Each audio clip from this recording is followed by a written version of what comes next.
Puji Tuhan, selamat malam Bapak Saudara semuanya. Selamat berjumpa kembali malam hari ini dalam online Discipleship Revival Total Ministry. Oke, Bapak Saudara, malam hari ini kita akan melanjutkan materi kita ya, yang sudah kita pelajari pada hari kemarin, yaitu tentang kekuatan jiwa atau latent power of the soul. Nah, kekuatan jiwa. Ya, dari apa yang kita bahas kemarin, akhirnya kita mengetahui ya, dari mana sih sumbernya kekuatan jiwa yang sekarang sedang dikembangkan atau digali oleh beberapa kelompok atau oleh beberapa orang itu. Tak lain, saudara, kekuatan jiwa itu adalah kekuatan yang pernah dimiliki oleh Adam, ya. Karena waktu itu Adam disebut living soul, ya, manusia makhluk yang hidup.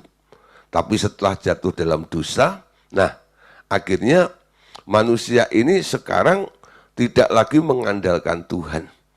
Sekarang mengandalkan kekuatan yang pernah dia punyai dulu, ya, kapasitas kemampuannya itu mereka coba untuk upayakan dengan kekuatannya sendiri. Nah, sebagai orang-orang yang manusia keturunan Adam, itu banyak sekali sekarang sedang menggali kekuatan jiwa. Nah, kemarin sudah kita lihat contoh-contohnya ya. Contohnya adalah muncullah aliran-aliran yang dikembangkan oleh beberapa tokoh seperti Siddhartha Gautama, ya. Nah, ada juga yang Christian Science, ya. Ada juga yang mengembangkan itu hipnotis dan sebagainya. Dan ada juga saudara tentang semua itu adalah hal-hal yang dilakukan oleh beberapa orang yang mencoba untuk menggali kekuatan-kekuatan yang dulu ada di dalam Adam itu. Nah, tapi saudara, sebagai orang yang telah diciptakan baru di dalam Tuhan, nah sekarang ya, kita sekarang punya jiwa yang baru. Nah, apa itu jiwa yang baru? Jiwa yang baru itu bukan dihasilkan karena kita bisa, tapi karena Tuhan yang ada di dalam diri kita. Anda tahu ya, orang yang mengalami kelahiran baru itu karena mereka lahir baru. Ketika mereka lahir baru mengundang Yesus masuk ke dalam hatinya, sekarang di dalam hati orang itu ada siapa? Di dalam diri orang itu sekarang ada Yesus. Ngapain Yesus masuk ke dalam hatimu? Dia akan melakukan sesuatu, betul? Dia akan mengerjakan sesuatu.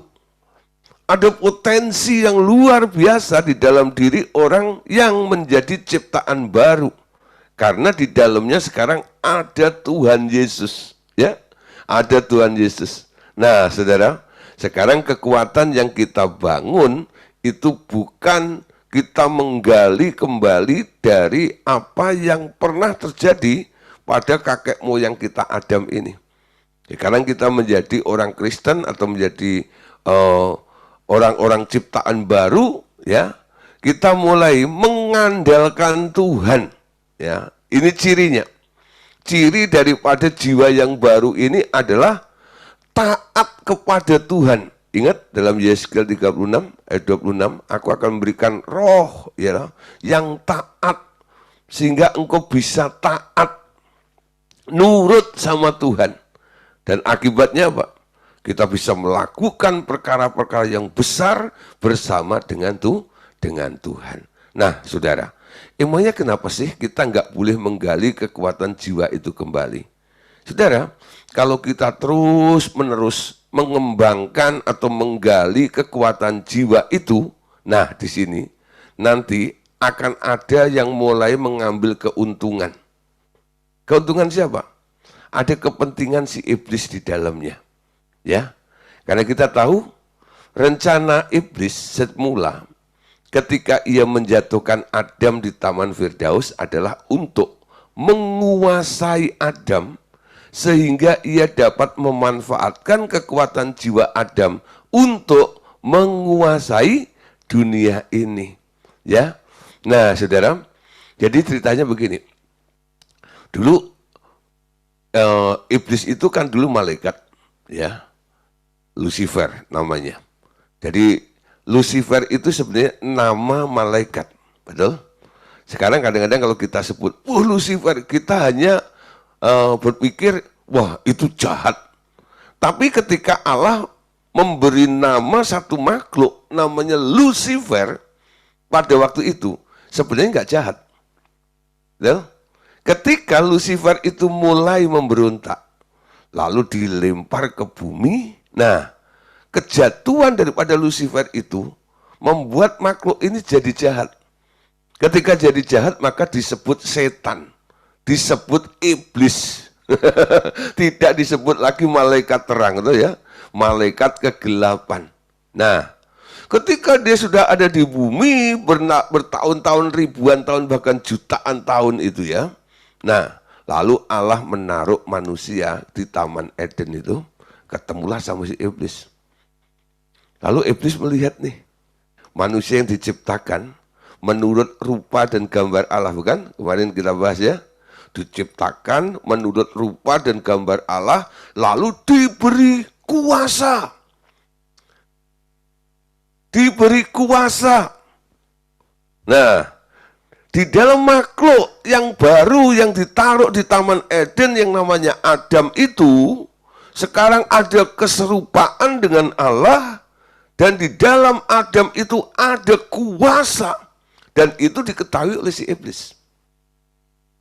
Lalu iblis mulai nih, ya.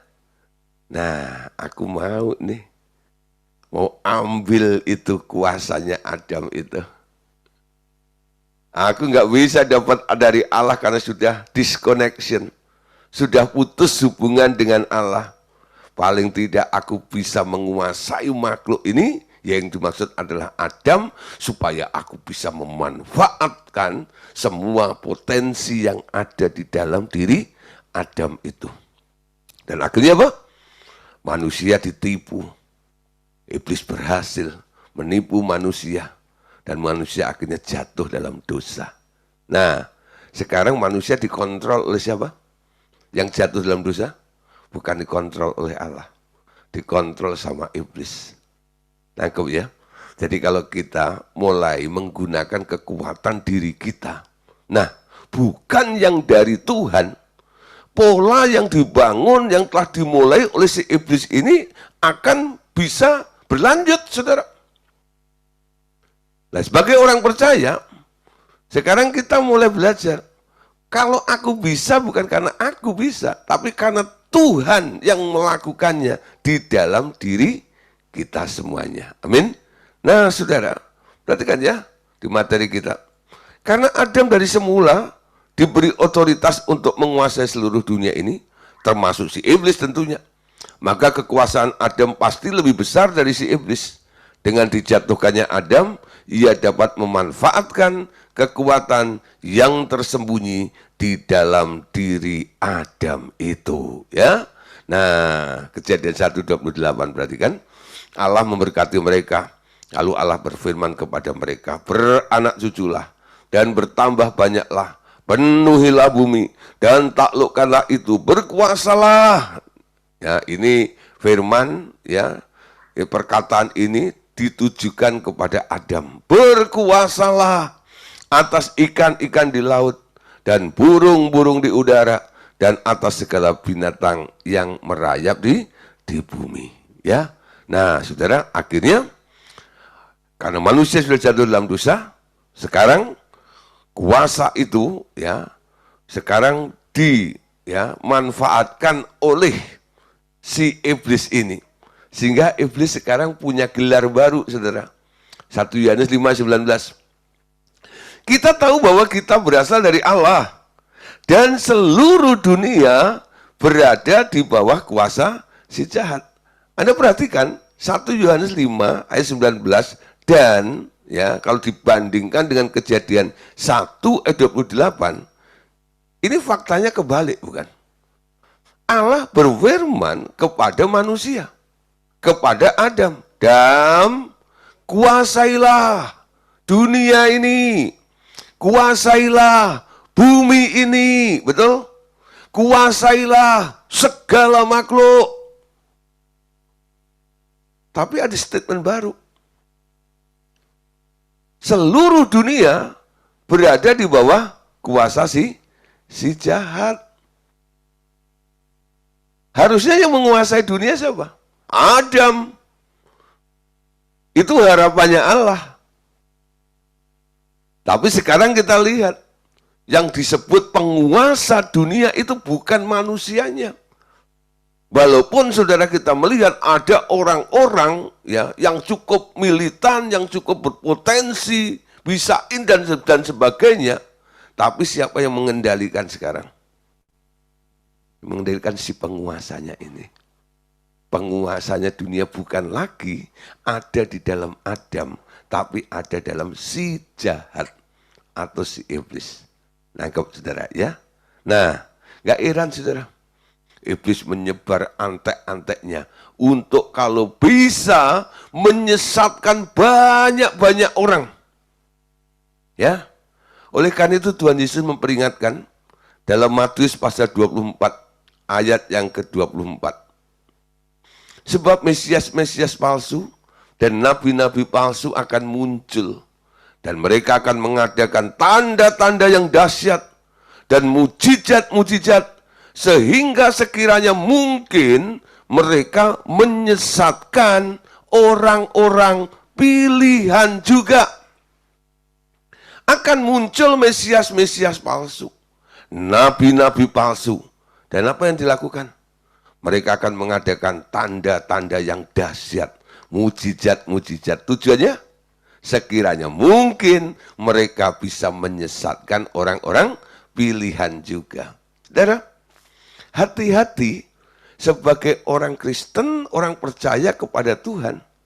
Kalau fokusmu hanya mengejar namanya mujizat, sesuatu yang dahsyat, wah gitu ya. Siapa nggak suka sama mujizat? Semua orang pasti ya. Aku percaya ada mujizat.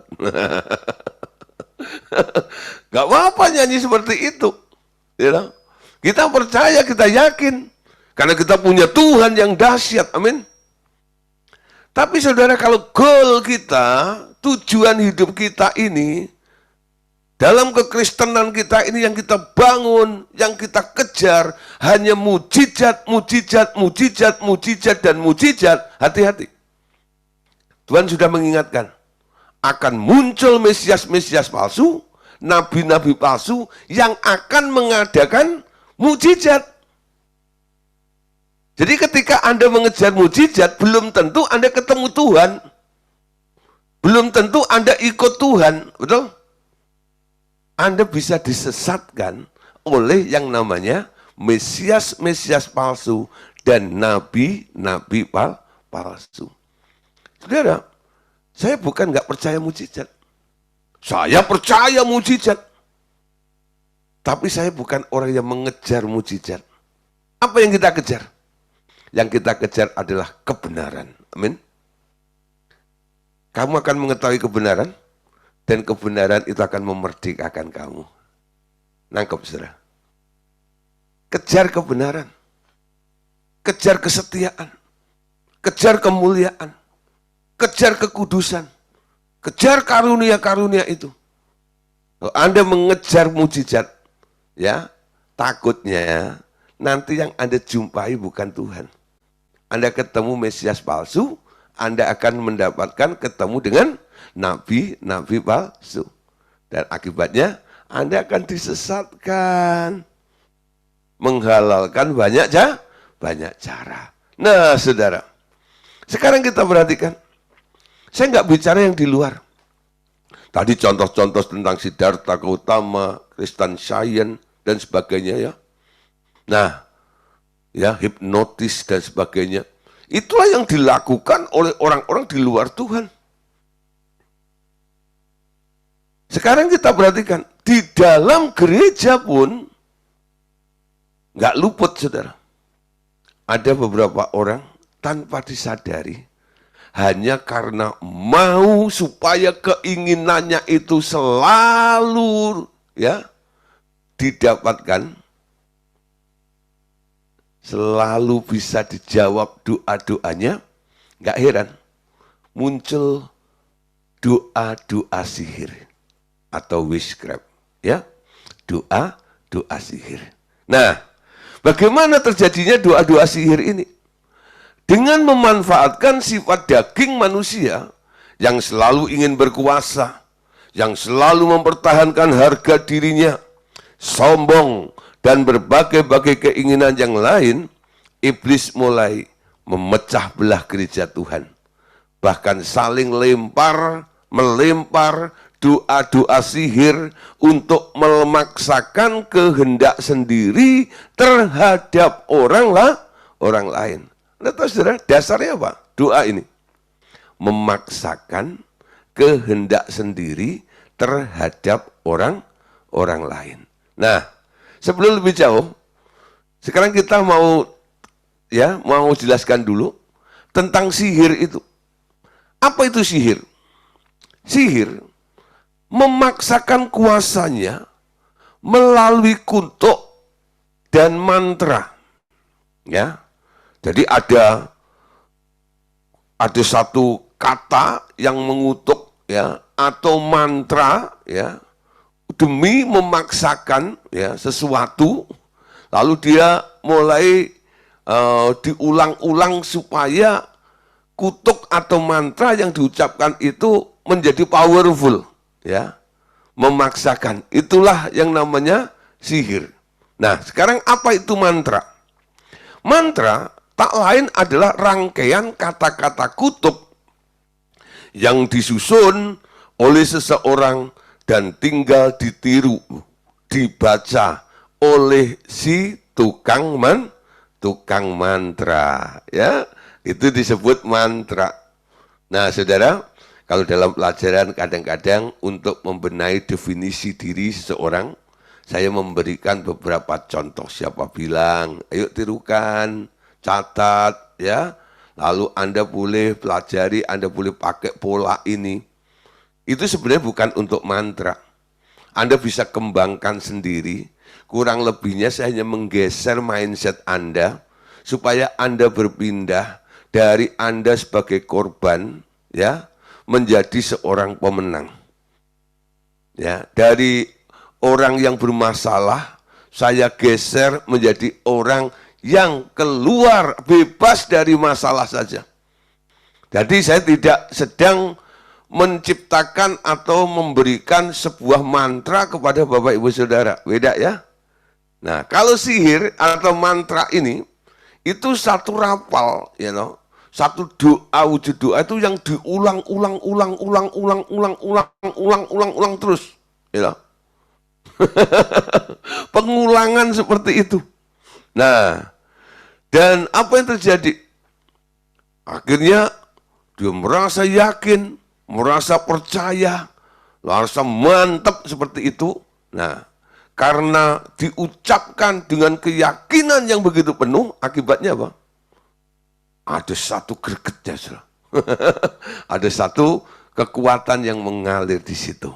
Nah, saudara, yang dipakai oleh tukang sihir, ya, itu apa sih? Tukang sihir dan tukang mantra memakai kekuatan jiwa mereka untuk menciptakan keadaan buruk dengan memancarkannya melalui ucapan mereka. Ya, jadi dia ngomong sesuatu supaya orang itu kena kutuknya. Itu sihir, ya, disihir. Ya, disihir, bukan jadi lebih baik, tapi lebih jahat atau lebih buruk ke keadaannya. Itu sihir, ya. Tapi kita juga mengenal istilah tenung, kan? Nah, kalau tenung itu apa, saudara? Tenung, ya. Tenung adalah sihir yang memakai benda-benda sebagai penghantar kuasa kegelapan. Bisa jimat-jimat atau benda-benda lain seperti daun kering, ya, bunga, atau pakai parfum, pakai minyak, pakai air, pakai makanan, minuman, dan sebagainya. Ya, selain sihir dan tenung, juga ada peramal atau nujum, merupakan cara-cara iblis bekerja untuk menguasai manusia agar percaya kepadanya. Jadi semuanya itu baik sihir, tenung, peramal, nujum, apapun namanya, ya, itu adalah kiatnya si iblis. Cara-cara iblis bekerja untuk menguasai manusia agar yakin dan percaya kepadanya. Pasti disertai dengan mujizat-mujizat tadi itu ya.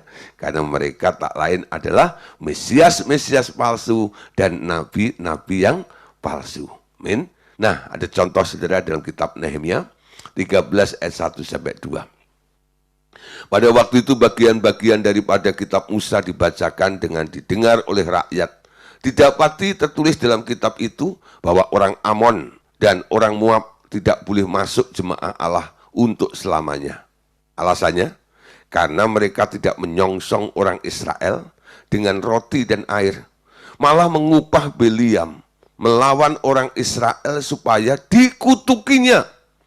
Tetapi Allah kami mengubah kutuk itu menjadi berkat. Ya, memang ada kabar baiknya di sini. Allah bisa mengubah kutuk menjadi berkat. Tapi ada satu kejadian, saudara. Ada seorang hamba Tuhan, nabi yang populer pada waktu itu. Namanya Beliam. Dia dipilih, ditunjuk oleh Allah untuk menjadi nabi di Israel. Ya. Tapi saudara, nabi itu mau diupah untuk mengutuki orang Israel. Perkataan nabi itu bisa terjadi loh saudara. Ya. Tapi ketika dia mau mengucapkan, selalu dihalangi.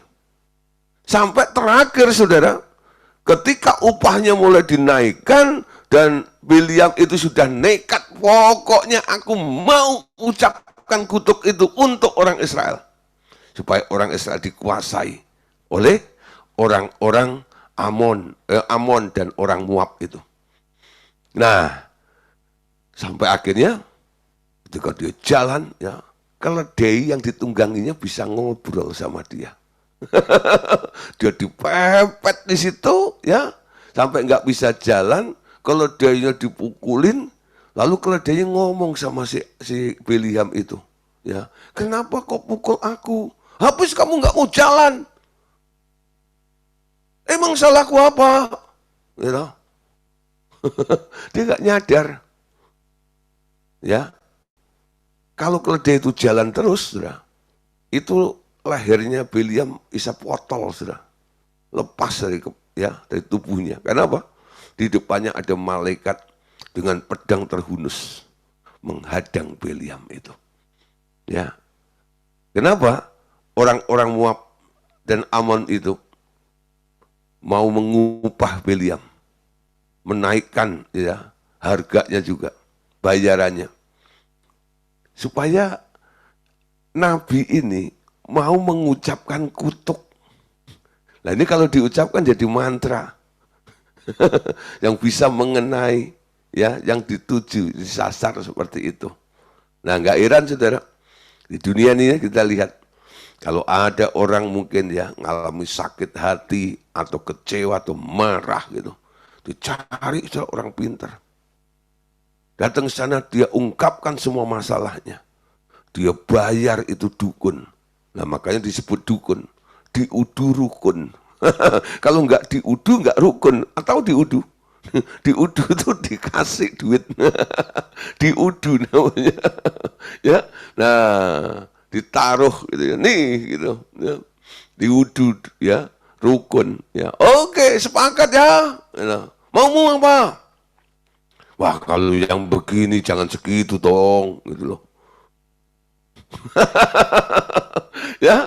Tambah dong, gitu ya. Ya udah, gitu. Nah, deal gitu ya. Oke, kamu terima beres ya. Dukun yang bisa ya masuk dimensi roh itu mulai, ya, membaca mantranya, bakar menyan itu, bakar dupa, oh mulai sasar itu orang yang target. Jadi sudah kadang-kadang, entah yang dilakukan itu tenung, ya, atau apa, itu cara mereka saja, ya. Nah, untuk melampiaskan itu, apa yang dilakukan oleh dukun itu? Dikutukin itu, dia mengucapkan hal-hal yang jelek untuk orang itu, dan itu bisa terjadi. Ya ini kalau nabi, namanya nabi siapa tadi? Nabi Biliam itu berhasil dan lalu ikutin maunya orang Moab dan Amon, bisa mengutuk bangsa Israel. Tuh. Tapi Tuhan mencegah. Tuhan mengubah kutuk menjadi berkat. Ya, contoh lain saudara, Keluaran pasal 7 ayat 22. Tetapi para ahli Mesir membuat yang demikian juga dengan ilmu-ilmu mantra mereka, sehingga hati Firaun berkeras dan ia tidak mau mendengarkan mereka keduanya seperti yang telah difirmankan Tuhan. Nah saudara, ketika Tuhan suruh Musa menuntun memimpin bangsa Israel keluar dari Mesir, dihalangin sama Firaun. Memang Firaun dikeraskan hatinya. Di depan Firaun itu, Musa dengan tongkatnya berapa kali mengadakan mujizat. Dia lempar tongkat itu di depan Firaun. Tongkatnya berubah jadi ular. Ya. Nah, dia panggil saudara orang-orang pintar, ya, orang-orang berilmu. Mereka bikin sulap juga. Bisa tongkat mereka dilempar juga jadi ular, saudara. Nah, itu tongkatnya Musa dan tongkatnya para jambi-jambi itu, saudara, sekarang berubah jadi ular. Apa yang terjadi? Tongkat yang berubah jadi ular punyanya Musa itu menelan tongkat-tongkatnya, ya, para orang pintar peliharaannya Firaun itu. Ternyata mereka bisa melakukan yang persis, saudara, seperti yang dilakukan oleh Musa. Gak heran. Tadi sudah saya katakan di awal. Kalau goalmu, tujuanmu hanya untuk sembuh, hanya untuk cari mujizat, hanya untuk cari kekayaan, dunia bisa memberikan. Anda bisa sembuh di luar Tuhan. Anda bisa kaya di luar Tuhan. Anda bisa mengalami mujizat di luar Tuhan. Amin. Karena apa? Karena penguasa dunia ini telah berhasil merebut kekuatan yang pernah Adam miliki di masa lalu. Lalu dipakai untuk apa? Untuk menjawab semua kebutuhan orang-orang yang mau datang kepada dia. Ya. Nah, saudara, kita lihat ya. Nah, jadi ilmu-ilmu mantra orang-orang pintar zamannya Firaun tuh bisa bikin mujizat seperti itu. Yesaya pasal 26. Sungguh telah kubuang umatku, yakni kaum keturunan Yakub. Sebab di mana-mana mereka melakukan tenung, seperti yang di timur, dan sihir seperti orang Filistin. Dan orang-orang asing di antara mereka terlalu banyak. Dibuang karena melakukan perbuatan tenung dan sihir. Kisah 16:16. Suatu kali ketika kami pergi ke tempat sembahyang itu, kami bertemu dengan seorang budak perempuan yang mempunyai roh tenung. Dengan tenungan-tenungannya, tuan-tuannya memperoleh penghasilan besar. Jadi Paulus pun dalam masa pelayanannya, dia ketemu tuh ada perempuan yang mempunyai roh tenung.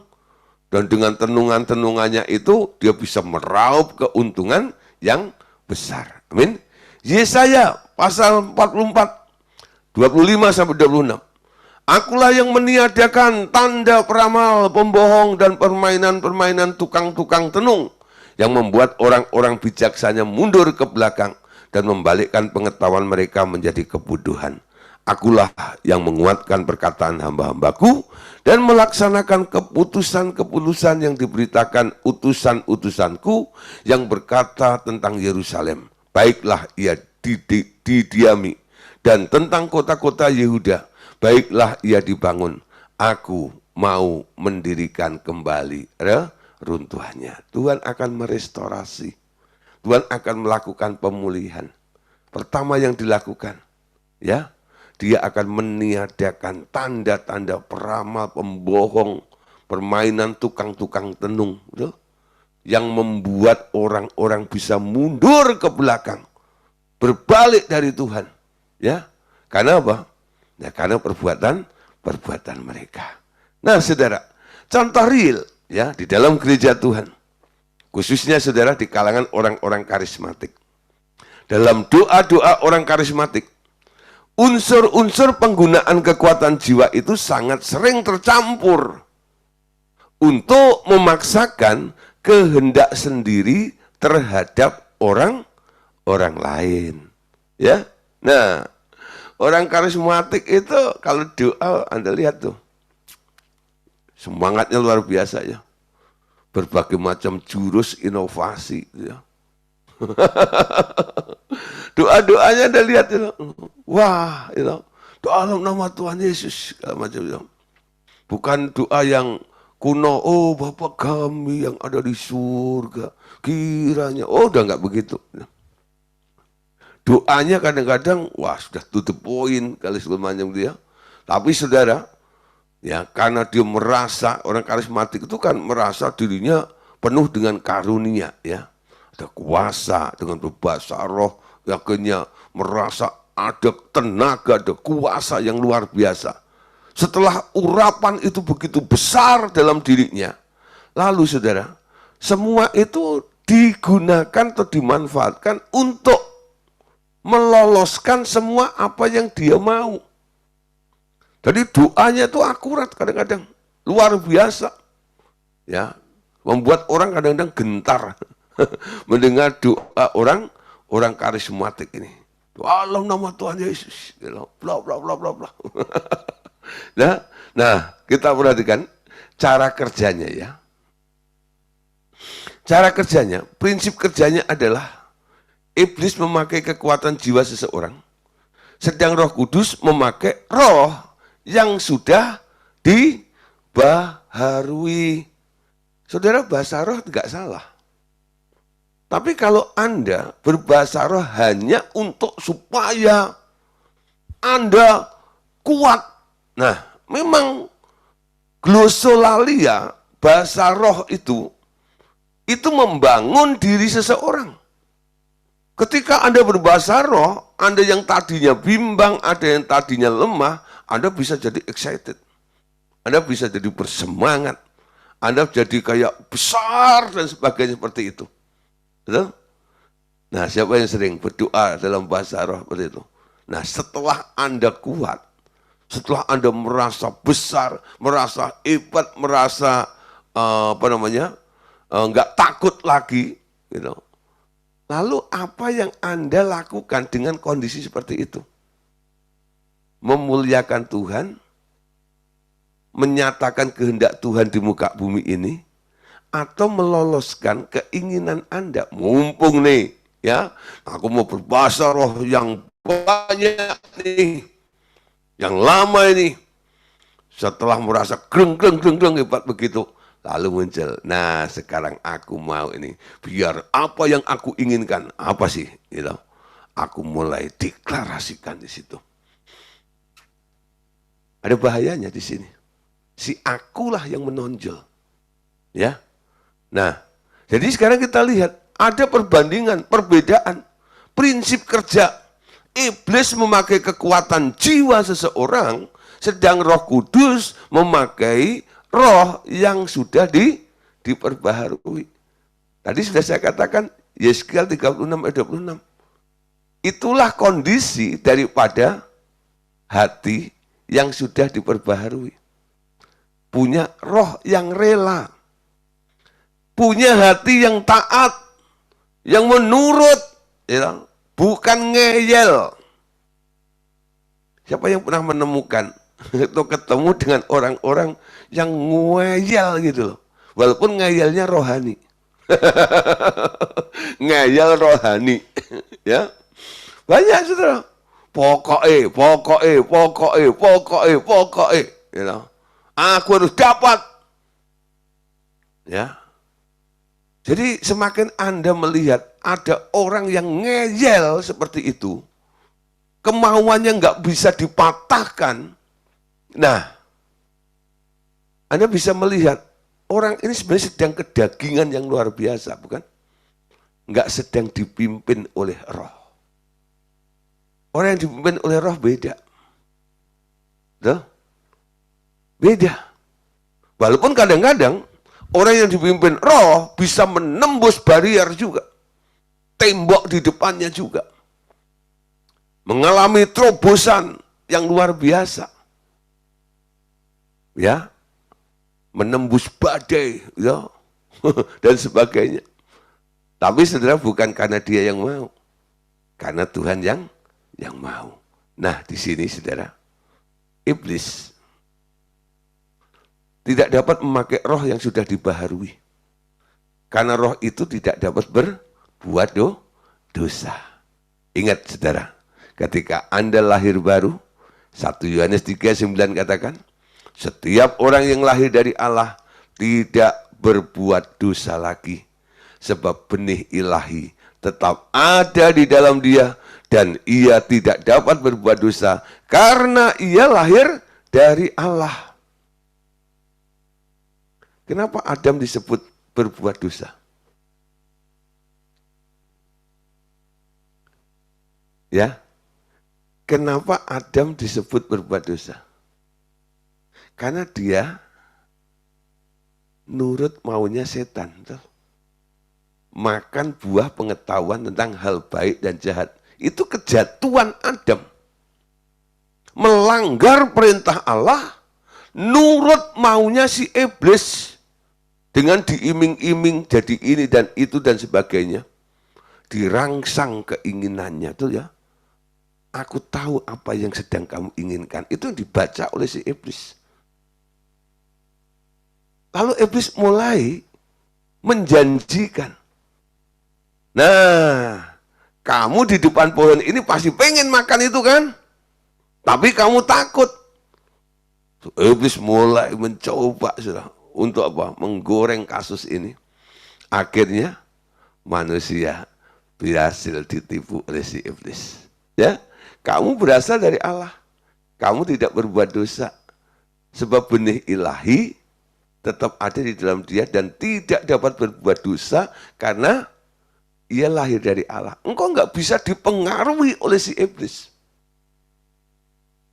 Di sini makanya dikatakan bahwa iblis tak dapat memakai roh yang sudah dibaharui karena roh itu tidak dapat berbuat dosa lagi. Kalau terjemahan lain dikatakan ya bahwa orang yang lahir dari Allah tidak terus menerus berbuat dosa.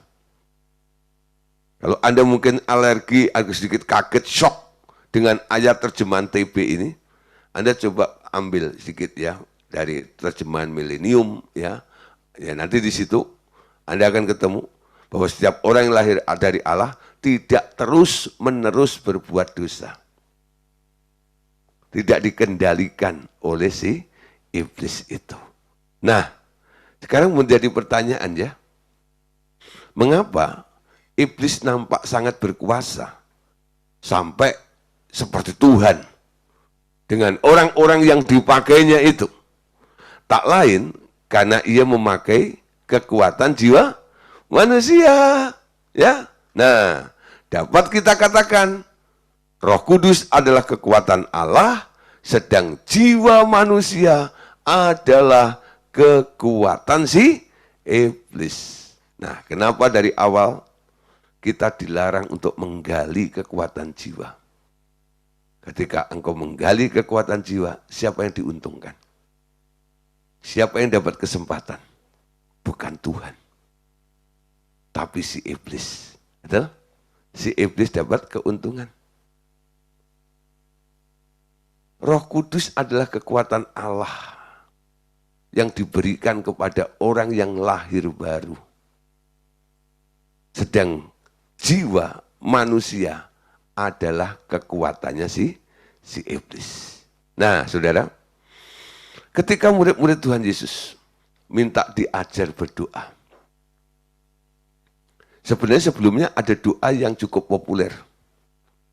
Doa Yabes. Doa Yabes itu isinya apa sih? Sebenarnya dia mau mengubah nasibnya, betul? Dari orang yang cilaka, dari orang yang apes itu, dia mau jadi orang yang untung.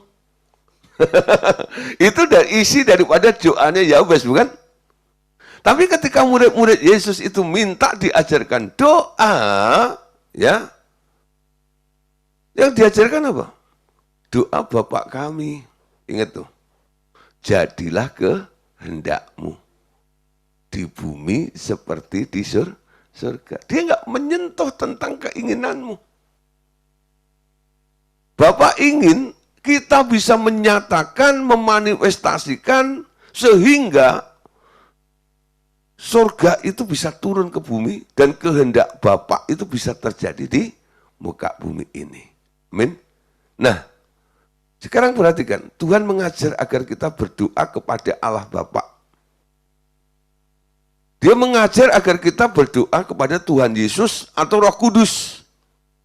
Ia tidak mengajar kita untuk menunjukkan doa langsung kepada seseorang atau menumpukkan doa kepada seseorang.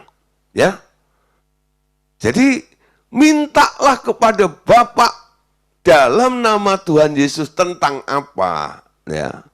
Jadi doamu ditujukannya kepada Bapa, bukan langsung mengubah orang di sekitar Anda. Ya. Nah, melalui doa, saudara, seseorang dapat mengirim kuasa kepada orang lain. Dengan mendoakan seseorang, seringkali orang memancarkan kekuatan jiwanya langsung untuk mempengaruhi orang lain untuk mengubah situasi menurut keinginan hatinya. Ini yang Bapak sedang ajarkan kepada kami hari-hari ini. Kalau saya melayani orang, di depan saya ada orang sakit atau orang bermasalah. Kalau dulu, saudara, saya berpikir, saya mau apa ya? Saya pengen apa ya? Supaya orang itu bisa berubah. Kalau saya nggak suka sama orang itu, dah cepat mati aja lah. Ada nggak enak? Tapi kalau saya suka sama orang itu, ya, saya berusaha untuk orang itu bisa sembuh, bisa bangkit, bisa pulih dan sebagainya, betul? Baik ya. Jadi niat saya kedua itu baik, bukan? Supaya orang jadi pulih, supaya orang jadi sembuh. Yang mau siapa? Saya. Saya mau, saya pengen, saya berharap orang itu jadi sembuh. Mungkin saudara didorong permintaan dari orang itu sendiri, akhirnya Anda dipengaruhi, Anda sepakat dengan orang itu untuk apa? Mengubah orang itu juga. Lama-lama Roh Kudus mengajar. Gak begitu polanya. Doa itu ditujukan kepada Bapa, pada Tuhan Yesus dan Roh Kudus. Gak boleh langsung ditujukan kepada objeknya itu. Sekarang saya ubah corak pelayanan saya. Ketika ketemu dengan kasus-kasus seperti ini, saya tanya Tuhan, Tuhan ini piye? Ini gimana? Apa yang akan terjadi dengan orang ini? Kenapa bisa terjadi seperti itu? Lebih banyak saya buka diri, buka hati, supaya saya mendapat konfirmasi dari Tuhan. Nanti Tuhan bilang, dia telah berdosa. Saya sebagai hamba Tuhan tahu tugas saya. Saya membimbing orang itu supaya dia mau bertobat, menyesali dosanya, betul? Karena apa? Bapak memberikan konfirmasi. Dia telah berdosa. Nah, sampai dia orang itu akhirnya minta ampun, menyesal akan dosa-dosanya. Nanti Bapak akan ngomong, dah, sekarang aku mau pulihkan dia. Tumpang tangan, doa untuk dia. Lalu saya berdoa, jadilah sembuh. Saya hanya menggemakan apa yang Bapak sudah nyatakan kepada saya. Jadilah sembuh. Kalau dia nanya, emang bisa Pak? Bisa. Kok Bapak yakin? Yakin. Karena yang pengen bukan saya. Yang pengen Bapak. Bapak ngomong. Kamu sembuh. Ketika doa kita tujukan langsung kepada orang itu keinginanmu. Betul? Dicampur dengan kekuatan jiwa Anda itu loh. Ya. Anda sedang memancarkan kekuatan jiwanya ya kepada Anda, ke jiwa Anda kepada orang lain untuk mempengaruhi orang itu atau untuk mengubah situasi orang itu menurut keinginan Anda. Ya. Nah, Saudara, sering dilakukan dalam persekutuan doa contoh ya. Doa umat bersama-sama yang sehati, entah dari aliran agama manapun, menggabungkan kekuatan jiwa mereka bersama, mampu untuk mengatasi atau mengubah situasi dunia. Namun, cara-cara ini tidak berkenan kepada Tuhan. Ya, yuk kita ubah ya cara kita doanya. Anda mau doa punya hati untuk bangsa dan negara, untuk tetangga Anda, untuk anak Anda, untuk suami Anda. Doamu jangan ditujukan langsung kepada pribadi itu. Doa itu harus ditujukan kepada Bapak. Bapak, aku berdoa. Aku minta kepada Bapak dalam nama Tuhan Yesus. Di hadapan kami bawa sahabat kami ini. Dan ya? Enggak langsung drill orang itu. Yang penting kan sekarang saya sudah berdoa, punya berbahasa roh, sudah punya kuasa di dalam diri saya. Nih tangan saya sudah mulai getar nih. Siapa yang mau saya tabok nih? Enggak, saudara. Ya, keputusan tetap Tuhan. Amin. Nah, saudara, kalau kita terus lakukan, kita sedang melakukan witchcraft atau doa sihir, mengubah orang menurut keinginan kita. Itu sihir. Ada 3 bentuk dasar praktek sihir di dalam tubuh Kristus ialah, pertama, dominasi. Yang kedua, intimidasi. Dan yang ketiga, manipulasi didukung oleh kekuatan jiwa seseorang. Mereka memaksakan kehendak kepada orang lain. Nah, dominasi akan berkata, aku akan menguasaimu agar kamu menuruti keinginanku. Itu namanya dominasi. Banyak orang berdoa mendominasi. Intimidasi akan berkata, aku akan mengancammu agar kamu menuruti keinginanku. Ya, mengancam kadang-kadang. Ya. Nah, yang ketiga, saudara, manipulasi akan berkata, aku akan mengakalimu agar kamu menuruti keinginanku. Ini sifat-sifat daging ya. Dominasi, intimidasi, dan manipulasi. Nah, satu bentuk lain dari usaha mempengaruhi orang lain adalah dengan amarah dan ancaman. Amarah dan ancaman. Nah, mengapa Tuhan mengatakan orang marah harus dihukum? Ya, karena saudara, marah adalah bentuk pelepasan kekuatan jiwa seseorang untuk mengancam, untuk menguasai, atau mengintimidasi, dan memaksakan keinginan kepada orang lain. Nah, Tuhan nggak suka. Tapi Pak, ini marah kudus Pak. Banyak orang kadang-kadang, ya, mereka melakukan doa yang disebut doa keliling atau doling. Ya, nah, doling itu bagus nggak? Bagus sih. Anda punya hati untuk apa? Menjangkau wilayah-wilayah, berdoa, membersihkan ya, mengkuduskan atau ya berdoa untuk sekitar Anda lah. Doa keliling itu bagus. Tapi apa yang Anda lakukan ketika Anda doa keliling?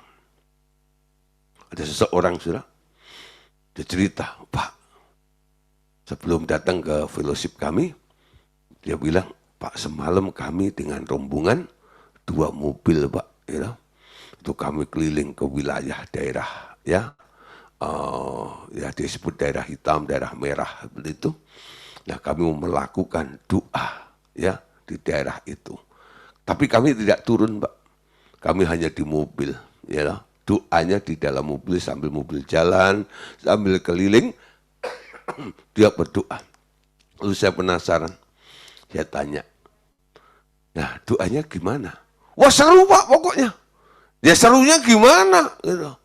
Ya kami Pak dengan antusias, gitu. Kami klaim Pak, gitu.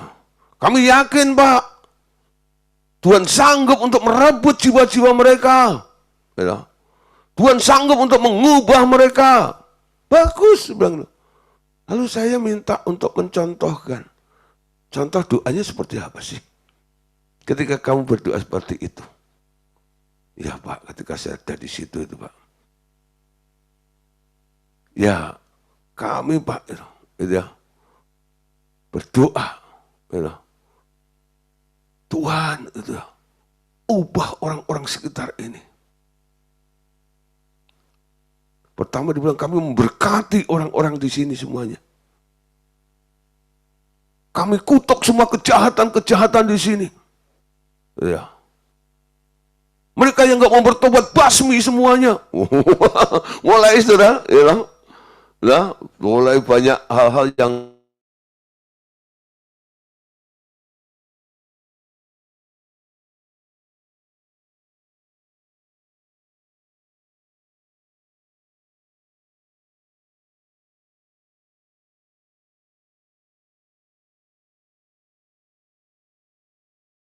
ya. Kenapa kami melakukan seperti ini? Kami berdoa supaya berubah gini-gini. Kenapa kamu berharap mereka berubah? Ya kalau mereka berubah nggak ganggu kami, kan kami enak Pak. Nah, tujuannya apa? Hanya supaya saya enak. Supaya saya nggak diganggu. Betul nggak? Makanya saya berdoa supaya mereka berubah. Untuk kepentingan siapa? Kepentingan diri sendiri. Nangkep saudara? Ya. Dan ketika doa disertai dengan geram, marah. Nah, jangan marah walaupun dalam doa. Amin. Kasihlah musuhmu dan berdoalah bagi mereka yang menganiaya kamu. Gak ada yang bilang, marahlah sama mereka. Enggak. Walaupun dalam doa. Matius 5 ayat 22 dikatakan, tetapi aku berkata kepadamu, setiap orang yang marah terhadap saudaranya harus dihukum. Siapa yang berkata kepada saudaranya, kafir. Nah, siapa yang suka mengkafir-kafirkan? Harus dihadapkan ke mahkamah agama, dan siapa yang berkata jahil harus diserahkan ke dalam neraka yang menyala-nyala. Tapi kan dia jahat, Pak. Betul. Tapi Anda nggak boleh ngomong dia kafir atau jahil dan sebagainya. Kalimat yang keluar dari mulut Anda cuma satu. Berkat. Amin. Menjadi berkat. Berkatilah. I bless you. Aku memberkati engkau. Gitu ya. Mulai belajar. Melepaskan berkat. Amin. Nah, ketika engkau mulai belajar melepaskan berkat, yang keluar dari mulutmu adalah berkat, doamu akan benar di hadapan Tuhan. Nah, doa orang benar itu seperti apa? Sedang dasar hidup di dalam roh, yang Tuhan ajarkan kepada kita adalah segala sesuatu dari Dia, oleh Dia, dan untuk Dia. dan mintalah kepada Bapa dalam namaku, dan aku akan mengerjakannya. Itu polanya. Ya, pada dasarnya hidup kita harus seluruhnya digantikan oleh Dia. Itu termasuk keinginan, kemauan, kehendak, dan kemampuan. Dia yang hidup di dalam kita. Amin. Pegang baik-baik. Roma 11 ayat 36. Tahu ayat ini? Sebab segala sesuatu adalah dari Dia, dan oleh Dia, dan kepada Dia. Bagi Dialah kemuliaan sampai selama-lamanya. Amin. Amin. Segala sesuatu dari Dia, oleh Dia, kepada Dia. Bab segala sesuatu dari Dia, oleh Dia, kepada Dia. Itu lagu favorit saya. Ke masa-masa pertama pelayanan. Tapi walaupun saya suka nyanyi lagu itu, tapi saya nggak menghidupi lagu itu. Walaupun saya tahu ayatnya, Roma 11 ayat 36. Ya, hidup saya persembahkan kepada Tuhan. Saya dedikasikan untuk Tuhan. Ini pelayanan untuk Tuhan. Tapi bunyinya berbeda. Bukan segala sesuatu dari Dia, oleh Dia, kepada Dia. Dari saya, oleh saya, kepada Dia. Harusnya dari Dia, oleh Dia, kepada Dia. Atau nih, dari Dia, karena saya tahu, saya berdoa, dapat kekuatan dari Tuhan. Oleh saya, kepada Dia. Masih ada yang nyelip di tengah. Saya, si aku ini. Si aku itu harus digantung di kayu salib. Dibuang. Sehingga nggak ada si aku lagi. Hidupku bukannya aku lagi, tapi Kristus yang ada di dalamku. Amin. Yohanes 14 ayat 12 sampai 14. Sesungguhnya aku berkata kepadamu, siapa saja yang percaya kepadaku, ia akan melakukan juga pekerjaan-pekerjaan yang aku lakukan. Bahkan pekerjaan-pekerjaan yang lebih besar daripada itu, sebab aku pergi kepada Bapa, dan apapun yang kamu minta dalam namaku, aku akan melakukannya. Supaya Bapa dimuliakan di dalam Anak. Jika kamu meminta sesuatu kepadaku dalam namaku, aku akan melakukannya. Enggak ditujukan kepada objeknya, enggak. Mintalah kepada Bapa.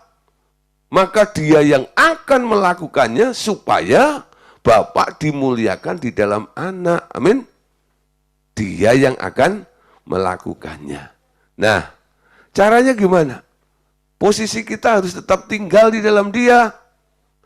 Yohanes 15 ayat 7, jikalau kamu tinggal di dalam aku, dan firmanku tinggal di dalam kamu, mintalah apa saja yang kamu kehendaki, dan kamu akan menerimanya. Yang kerjain siapa? Dia. Karena segala sesuatu dari Dia, oleh Dia, kepada Dia, bagi Dialah kemuliaan sampai selama-lamanya. Nangkap saudara? Jadi kenapa Dia mulai memberi kepastian kepada kita? Minta apa saja yang kamu kehendaki, dan kamu akan menerimanya. Karena yang kerja Dia. Amin. Yang melakukannya Dia. Untuk kemuliaan di Dia juga. Amin. Efesus 3, 20, 21. Bagi Dia yang dapat melakukan jauh lebih banyak daripada yang kita doakan atau pikirkan. Seperti yang ternyata dari kuasa yang bekerja di dalam kita. Bagi Dialah kemuliaan di dalam jemaat dan di dalam Kristus Yesus turun-temurun sampai selama-lamanya. Amin. Kalau kita mau menyerahkan semuanya biar Dia yang kerja, apa yang Dia lakukan jauh melampaui apa yang bisa kita doakan. Jauh melampaui apa yang bisa kita pikirkan, betul? Anda sedang memikirkan apa? Dia bisa lakukan jauh lebih daripada itu. Amin. Anda sedang berdoa tentang apa? Dia bisa berdoa jauh lebih daripada apa yang bisa Anda doakan. Amin. Itu ditangkap oleh Paulus. Bagi dialah kemuliaan di dalam jemaat dan di dalam Kristus Yesus turun-temurun sampai selama-lamanya. Nah, kalau semua sekarang dia yang ngurus, dia yang melakukannya. Pertanyaannya, bagian terakhir ya. Bagaimana sekarang dengan keinginan kita sendiri? Apakah kita tak boleh memiliki keinginan sendiri? Ya. Nah, kalau perkataannya berdiam di dalam diri kita dan kita di dalam dia, tumbuhnya adalah keinginan-keinginan di dalam hati kita akan disaring oleh firman yang ada di dalam kita. Keinginan kita akan selalu sejalan dengan keinginan di dia. Amin. Jikalau kamu tinggal di dalam aku dan firmanku tinggal di dalam kamu, keinginanmu akan difilter, akan disaring, sehingga yang muncul, yang Anda inginkan, itu semua yang sejalan, selaras, sinkron dengan apa yang diinginkan oleh Tuhan. Sehingga Anda ada di dalam pusat kehendak Tuhan.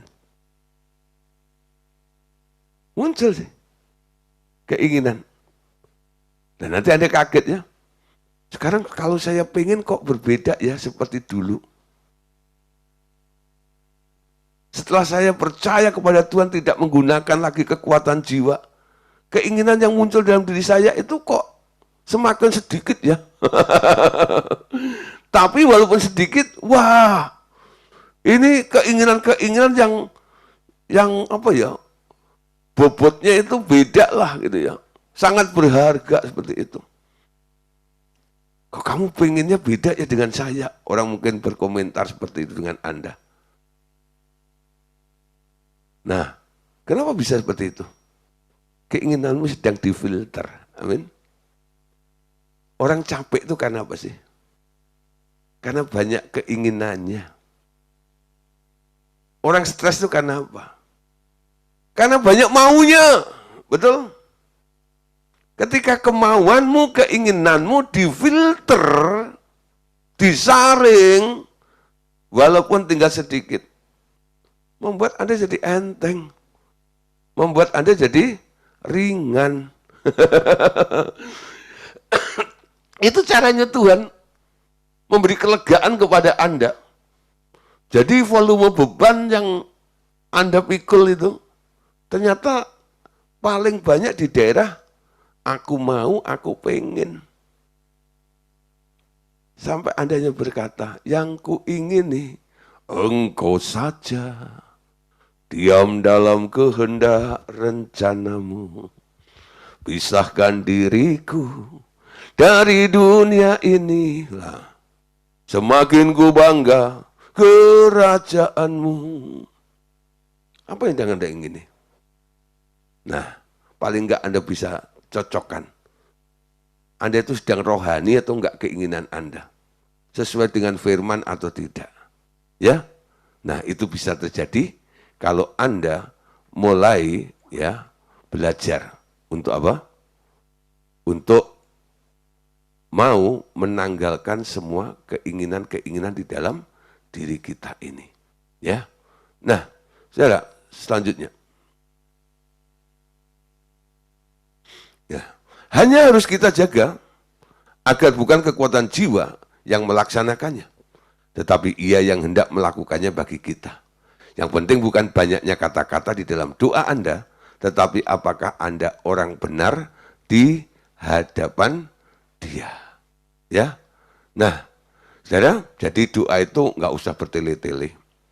Yang penting Anda dinyatakan benar di hadapan Tuhan. Orang yang benar di hadapan Tuhan itu karena apa? Keinginannya sama dengan keinginan Tuhan. Yakobus 5 ayat yang ke-6. Karena itu hendaklah kamu saling mengaku dosamu supaya kamu sembuh. Doa orang yang benar sangat besar kuasanya dan ada hasilnya. Doa orang yang benar. Anda jadi orang benar karena berpikiran benar, punya keinginan yang benar, sama seperti apa yang Tuhan sedang pikirkan dan sama seperti apa yang sedang Dia inginkan. Amsal 15:29. Tuhan itu jauh daripada orang fasik, tetapi doa orang benar didengarnya. Ya, Matius 6:7. Lagi pula dalam doamu itu janganlah kamu bertele-tele seperti kebiasaan orang yang tidak mengenal Allah. Mereka menyangka bahwa karena banyaknya kata-kata, doanya akan dikabulkan. Doa itu nggak usah banyak ngomong. Ya, doa itu lebih ke to the point. Apalagi apa yang Anda nyatakan, itu tepat seperti apa yang Tuhan ingin itu terjadi dalam kehidupan kita. Ya. Nah, terus Lukas 10 ayat 17-20. Kemudian ke-70 murid itu kembali dengan gembira dan berkata, Tuhan, setan-setan pun takluk kepada kami demi nama-Mu. Lalu kata Yesus kepada mereka, aku melihat iblis jatuh seperti kilat dari langit. Sesungguhnya aku telah memberikan kuasa kepada kamu untuk menginjak ular dan kalajengking, dan kuasa atas segala kekuatan musuh, sehingga tidak ada yang akan membahayakan kamu. Namun demikian janganlah bersukacita karena roh-roh itu takluk kepadamu, tetapi bersukacitalah karena namamu ada terdapat di surga. Ya, murid-murid bangga, ya, pernah menaklukkan iblis dan sebagainya. Tapi Tuhan bilang, jangan bersukacita karena itu. Bersukacitalah karena namamu ada di dalam surga. Matius 20, 25, 28. Tetapi Yesus memanggil mereka lalu berkata, kamu tahu bahwa pemerintah bangsa-bangsa memerintah rakyatnya dengan tangan besi, dan pembesar-pembesar menjalankan kuasanya dengan keras atas mereka. Tidaklah di antara kamu, barang siapa ingin menjadi besar di antara kamu, hendaklah ia menjadi pelayanmu. Dan barang siapa ingin menjadi terkemuka di antara kamu, hendaklah ia menjadi hambamu. Sama seperti anak manusia datang bukan untuk dilayani, tetapi untuk melayani. Dan untuk memberikan nyawanya menjadi tebusan bagi banyak orang. Memberikan nyawanya. Nyawa itu di dalam keinginan setiap kita itu loh. Dalam darah, dalam hidup life Anda itu ya. Orang hidup itu biasanya kan karena pada keinginannya. Amin. Kalau nggak ada keinginan dibilang sudah nggak punya nyawa, nggak punya hidup. Memberikan keinginan itu sama identik dengan memberikan nyawa itu. 2 Korintus 10, 5-6. Kami mematahkan setiap siasat orang dan merubuhkan setiap kubu yang dibangun oleh keangkuhan manusia untuk menawan pengenalan akan Allah, menentang ya. Pengenalan akan Allah, kami menawan segala pikiran dan menaklukkannya kepada Kristus. Dan kami siap sedia juga untuk menghukum setiap kedurhakaan bila ketaatan kamu telah menjadi sempurna. Menawan segala pikiran supaya bisa taat. Menguasai, mengontrol. Walaupun Anda punya pikiran, nggak sembarang mikir. Ya. Nah, saudara, ketika Allah menciptakan manusia bukan diciptakan untuk menjadi makhluk pemikir. Tapi yang diharapkan Allah apa? Allah ingin nanti manusia itu jadi makhluk yang taat. Amin. Nah, sekarang saudara, ada doa bersama ya. Doa gabungan namanya. Banyak orang bersama-sama mempunyai kuasa untuk melepaskan kekuatan jiwa, gabungan, dan berkuasa untuk merubah situasi atau mempengaruhi seseorang atau kelompok orang, bahkan Tuhan. Tuhan dipengaruhi, saudara. Masalahnya, apakah doa itu ditujukan kepada seseorang, suatu sistem, atau kepada Tuhan? Berdoa bersama-sama, bagus. Tapi ingat, doanya jangan ditujukan kepada objek. Tapi tujukan kepada Tuhan itu. Amin. Nah, 2 Korintus 1 ayat 11. Karena kamu juga turut membantu mendoakan kami supaya banyak orang mengucap syukur atas karunia yang kami peroleh berkat ya banyaknya doa mereka untuk kami. Hidup dalam doa bersama-sama. Mereka melakukan seperti itu. Ya. Dan memang dampaknya luar biasa ya. Kita lihat satu contoh, saudara. Ketika ada seseorang ya yang sedang mengalami masalah, lalu ada satu kelompok yang berdoa. Itu terjadi dalam kisah para rasul, pasal 12 ayat 5 sampai 7. Ya. Demikianlah Petrus ditahan di dalam penjara. Tetapi jemaat dengan tekun mendoakannya kepada Allah. Pada malam sebelum Herodes hendak menghadapkannya kepada orang banyak, Petrus tidur di antara dua orang prajurit terbelenggu dengan dua rantai. Sedangkan di depan pintu para pengawal sedang menjaga penjara itu, tiba-tiba berdirilah seorang malaikat Tuhan dekat Petrus dan bercahaya bersinar dalam kamar penjara itu. Malaikat itu menepuk Petrus untuk membangunkannya, katanya, bangun segera. Lalu gugurlah rantai itu dari tangan Petrus. Petrus lolos, saudara. Karena ada jemaat yang berdoa. Berdoanya ditujukannya kepada Allah. Dia enggak gempur, sebut nama Petrus, dia berdoa. Ya Allah, dengan kemurahan hati, gitu ya. Kiranya engkau melihat keberadaan, kondisi daripada hambamu, Bro Petrus yang sedang dipenjara. Lakukan Tuhan. Gitu. Lalu Tuhan menyuruh malaikat. Nah, kadang-kadang apa yang terjadi pada Petrus ini, lalu kita jadikan sebuah pola.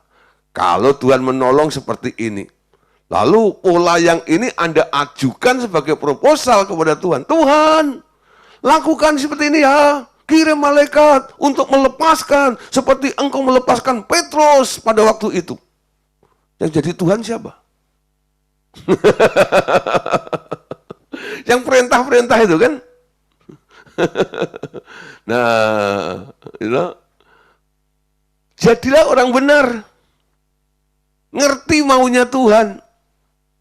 Nah, kenapa orang itu kena masalah? Kenapa begini, gini. Tuhan akan menuntun sehingga Anda bisa melakukan tepat seperti apa yang Tuhan sedang bangun, ingin kerjakan dan ingin lakukan terhadap hal di sekitar kita itu. Amin. Ya. Nah, Bapak Saudara, jadi tentang kekuatan jiwa, sekarang kita mulai mengerti ya.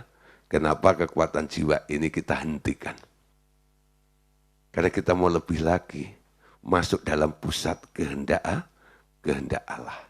Nah, oleh sebab itu, kita harus banyak bersekutu dengan Dia.